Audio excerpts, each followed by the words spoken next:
Hello everyone, welcome back to my channel. I'm Rebecca Keppel. In today's video, we're going to talk about layered stamping with Distress Oxide ink so that you can cover up any boo-boos with a little bit of watercolor. That's right, I am not great at layered stamping. I don't always line things up exactly. Sometimes I don't exactly know which layer goes next. But if you use Distress Oxide inks, when you do your layered stamping, you can add a tiny bit of water to create a really pretty watercolor effect and cover up some of those mistakes. I have more layered stamping videos coming up in the future, so be sure to subscribe to my YouTube channel so you don't miss a thing. But for now, let's get started with Waffle Flower's Layered Sunflowers.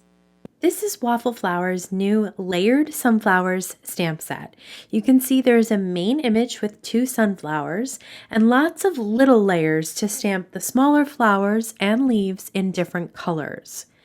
I'm going to stamp on Canson Bristol Smooth cardstock so that I can get the Distress Oxide inks to move with just a touch of water. I have the matching waffle flower die so I can cut out my sunflowers when I'm done. I'll be using my Misty. You don't have to use a stamp positioner, but it makes layered stamping a whole lot easier. I've grabbed several colors of Distress Oxide to start my sunflower stamping, including mustard seed, wild honey, and ripe persimmon. I started with stamping the main outline image in mustard seed. You could stamp the outline in black if you want to make it look like the outline is stamped and the rest is colored in. But I want to be able to watercolor those lines to soften them. So I'm sticking with a light color that will blend well with the rest of the colors that I'll be using. And I'll be using some greens and some blues and things like that. The next stamp is the coloring for the flowers, and I'm going to stamp this in squeezed lemonade. I'm trying to line it up as best that I can. Again, I'm sticking with lighter colors for those large images, and then I'll add in some darker colors for details for the flower centers. With a large image like this, sometimes I like to add a second color on the edges of the stamp. And again, this will be a great way to add some watercolor details to the petals. So I'm using ripe persimmon here. As I'm placing one of the flower centers, each center has 2 layers as well. You can see that those top 2 petals have not been fully lined up. This is the exact type of mistake that we can fix when we're watercoloring the image. For the second layer of the flower center, I'll use Rusty Hinge and then stamp a second time with a bit of the new Distress Oxide color, Crackling Campfire. Again, those layers of color just add more depth and dimension and more ability to move color around. Each of the little surrounding flowers and leaves have tiny layering stamps too.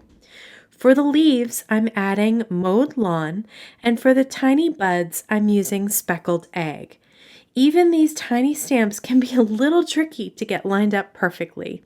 If you're like me and you struggle with this, using the Distress Oxide is a great way to deal with these imperfections rather than stress about getting them 100% lined up. Now that we have the basic image stamped out, it's time to fix some of those mistakes and color in some of those lines with a little bit of water. To protect my waffle flower water media mat from staining, I'm going to use a piece of their palette paper, which is a no wax palette paper, perfect for watercoloring, and the paper fits right in the main surface of the mat.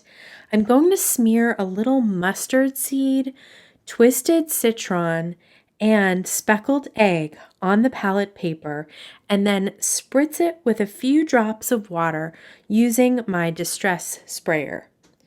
I'm using a very super tiny and fine paintbrush to mix the water and ink together, and then I'll use it to color in the open spaces of the petals. I will also use this watercoloring to soften any harsh lines and fix any spots where my stamping didn't line up. The tiny bit of water doesn't really affect the ink that's already stamped down. more than just a touch of softening it. It does not mush everything together. It just softens the look and makes it look more watercolored than just stamped. Adding the twisted citron to the leaves, which is a lighter color than the mowed lawn, lets you see the lines of the stamp, which are the leaf veins, and soften them a bit, but you can still see them.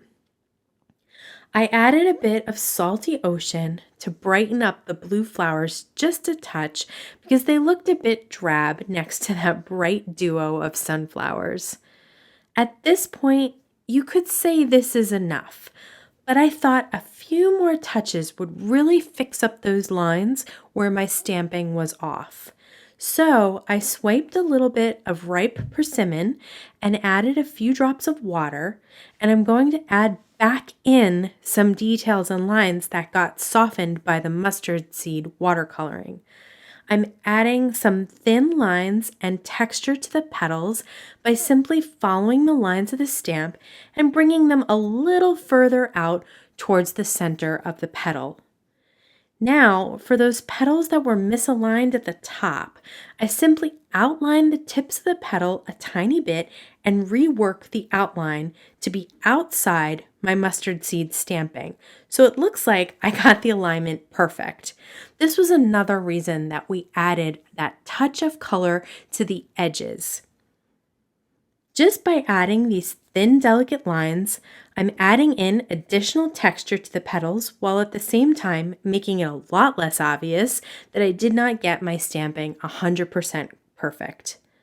I also used a little mowed lawn to add some detail back to the leaves as well. And now let's turn this watercolored layered stamping into a card. I really love how that little bit of watercoloring adds so much depth and dimension to the image and helps hide my errors. Now I'll temporarily adhere the die with some purple tape and send it through my die cut machine. I found a piece of Waffle Flowers half-half Caprice dots pattern paper that matches the colors of the sunflower. Cut the 5.5 by 8.5 sheet of pattern paper in half to create 2 A2 panels. And then I cut the lighter orange down to 4 by 5.5.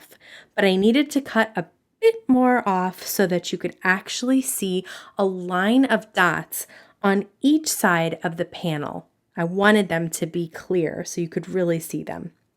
To create the sentiment, I cut the Thinking of You Essential Sentiments matching die out of white cardstock and then put the negative piece of my MISTI and then popped the positive piece into the die cut opening.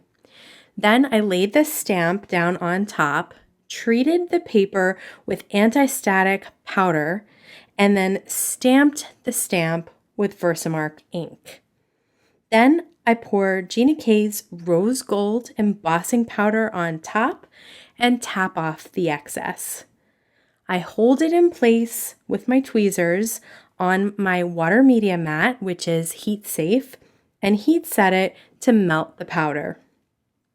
I adhered the pattern paper pieces on top of each other with tape runner and then pop up the flowers with foam tape.